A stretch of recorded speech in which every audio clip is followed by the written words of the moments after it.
बिस्मिल्लाहिर्रहमानिर्रहीम। देखने और सुनने वालों, अस्सलामु अलैकुम व रहमतुल्लाहि व बरकातुहू। हम मुसलमान हैं और इस्लामी मुल्क के बाशिंदे हैं। हम सब पर मुल्क व कौम और नई नस्ल की जिम्मेदारियों के बारे में सोचने और समझने और इस पर अमल करने की जरूरत है, क्योंकि हम इस्लामी मुल्क के इस्लामी माशरे के अफराद हैं। हमारे पास अजीम किताब कुरान मजीद है। इससे आगे और पीछे होने की जरूरत नहीं है। और औलियाए कराम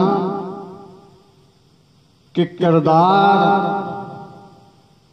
उन्होंने गैर मजहबों को कैसे प्यार मोहब्बत से मुसलमान बनाया।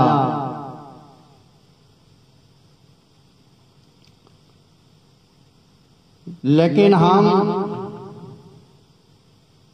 कुरान पाक और औलियाए कराम से बगावत कर रहे हैं। इन बातों पर अमल नहीं कर रहे जिस तरह हक है और जरूरत है। हमारे इखलाक अजीम इखलाक होना चाहिए। जो इंसान एक दिन भी बड़ा है वो हमारे लिए बुजुर्ग है, और जो एक दिन छोटा है वो उस पर हमको शफकत करनी चाहिए। क्योंकि जब किसी बड़े आदमी की हम इज्जत करेंगे जिसकी उम्र बड़ी है, और छोटे से शफकत करेंगे, इखलाक के साथ पेश आएंगे, तो इसका बातन बनेगा और आसमानों से हमें और ज्यादा मदद आएगी।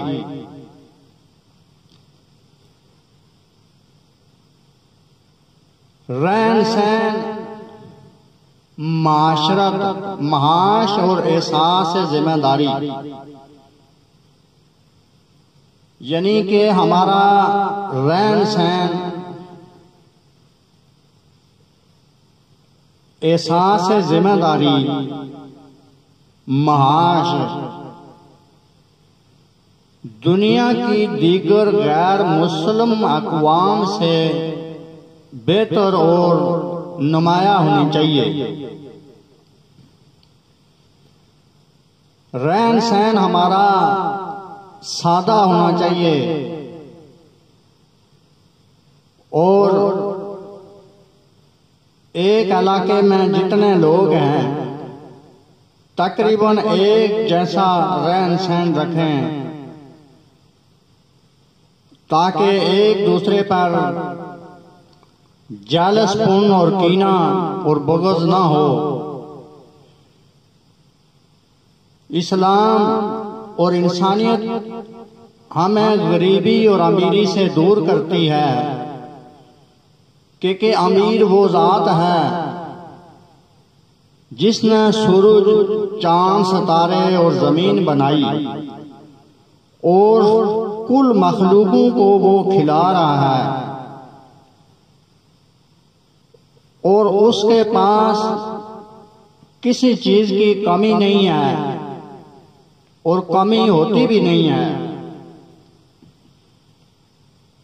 इसलिए गरीबी और अमीरी ये दोनों इंसान को खराब और गुमराह करती हैं।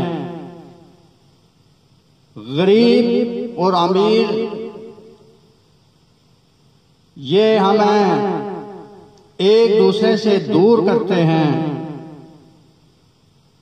इसलिए हमें इंसान बनना चाहिए,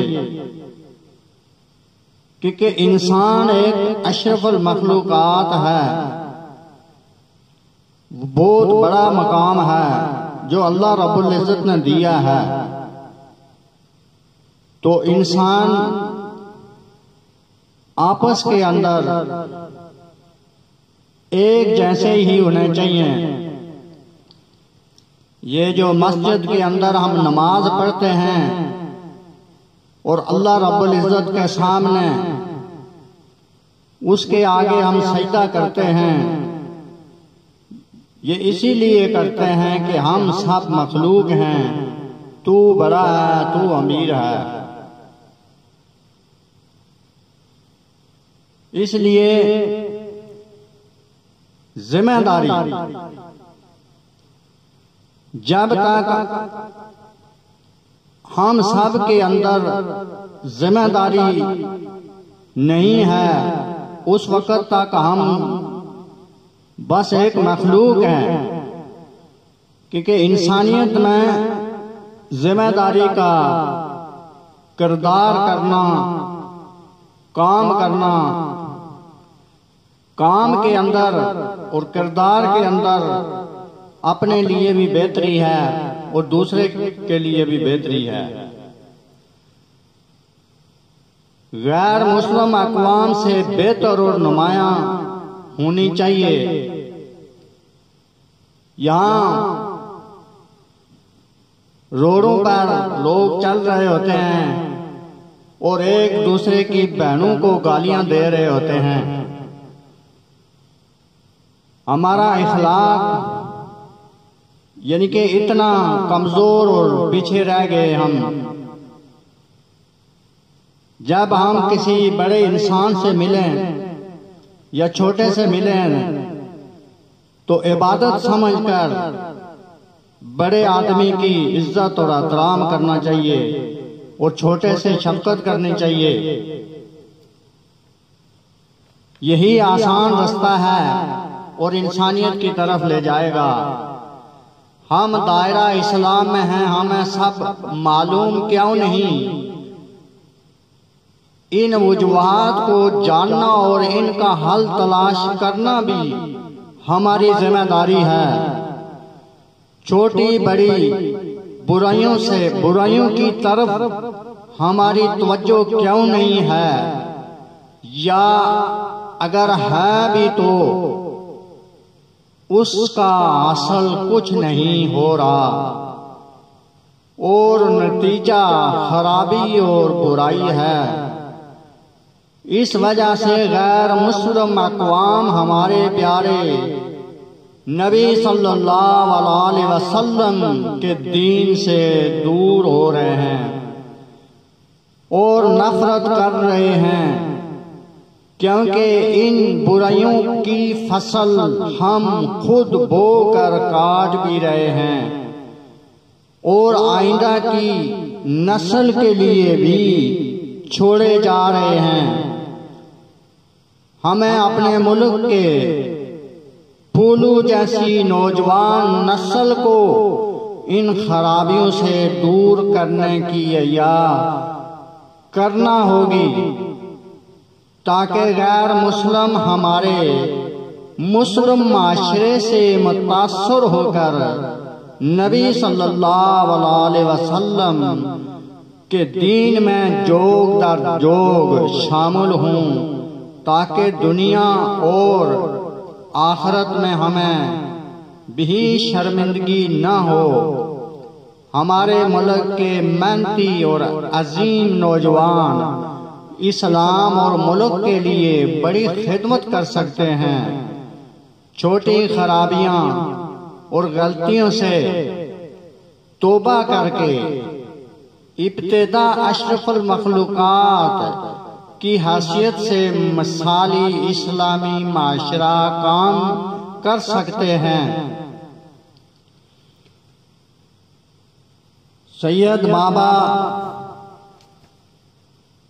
दीदार हुसैन शाह रहमतुल्लाह अलैह ने 50 साल मेहनत की और इंसानियत का दर्स देते रहे। फिर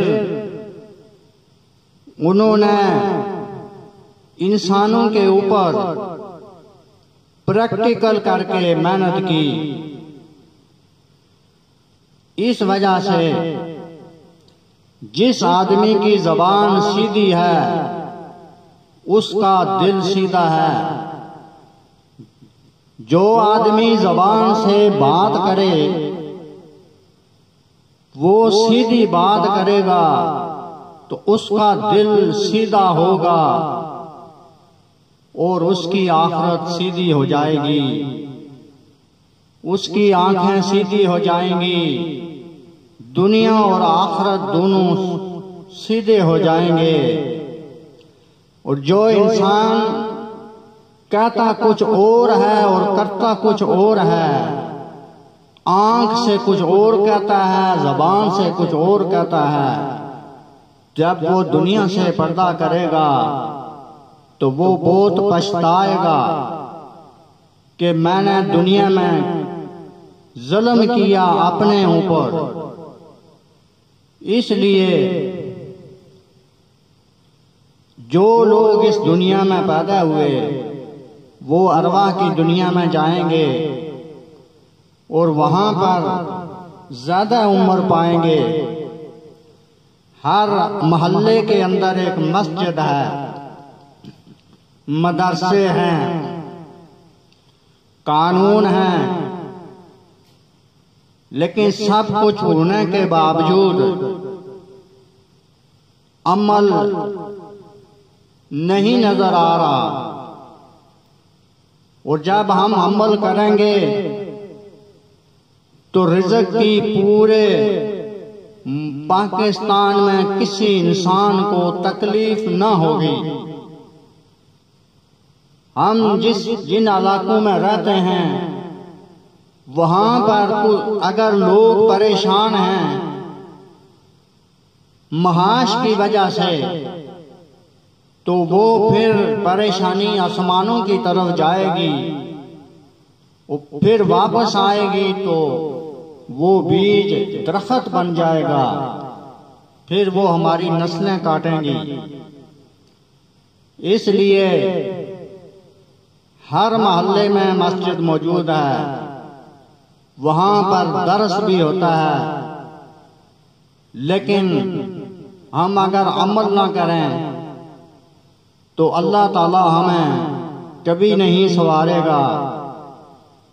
जब हम अमल करेंगे तो फिर हम बेहतर हो जाएंगे। इसी पर मैं आपसे इजाजत चाहता हूँ। क़ालू इन्ना लिल्लाहि व इन्ना इलैहि राजिऊन।